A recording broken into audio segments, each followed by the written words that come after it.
محمد صلی اللہ علیہ وسلم.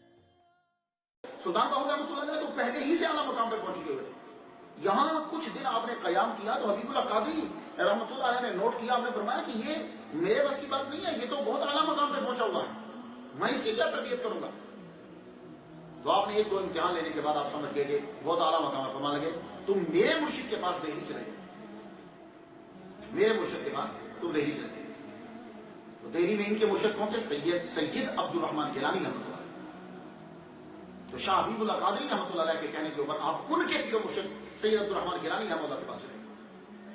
جب آپ دہلی پہنچے تو آپ نے ان سے ملاقات کی، سید عبد الرحمن گیلانی رحمۃ اللہ علیہ سے. کہا جاتا ہے کہ یہ بڑے اعلیٰ عہدے پر فائز تھے اورنگزیب کے دربار کے اندر. یہ سن لیا ہم نے بات. اچھا، ساتھ ہی یہ کہا جاتا ہے کہ ان کا چہرہ اتنا نورانی تھا کہ کوئی آدمی دیکھ نہیں سکتا تھا، اس لیے ہر وقت چہرے پر نقاب رکھتے تھے.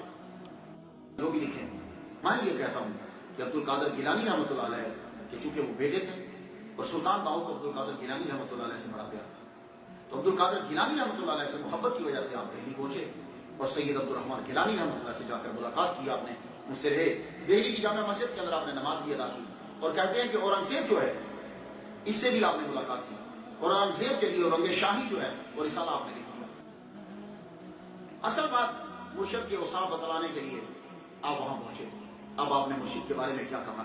تو سلطان باہو رحمۃ اللہ علیہ نے جو چیزیں صفات بتا دی ہیں، تو میں ساری دنیا والوں سے یہ کہنا چاہوں گا، مرشد تلاش کرنا ہے تو یہ صفات زبانی یاد کرنا اور چل پڑو. آنچ می گویم نہ گویم مذہوا، در حضوری معرفت پر بس خدا.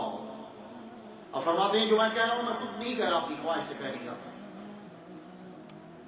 آپ کے کلام کو میں دیکھتا ہوں، وارث شاہ، بلے شاہ، حضرت سلطان باہو کے کلام میں تینوں میں مشترکہ چیزیں نظر آتی. ایک، مرشد کا مقام تینوں کے نزدیک بڑا ہے، اور عشق حقیقی کائنات کی عبادت اور جان ہے، یہ تینوں کے اندر بیان کیا ہے.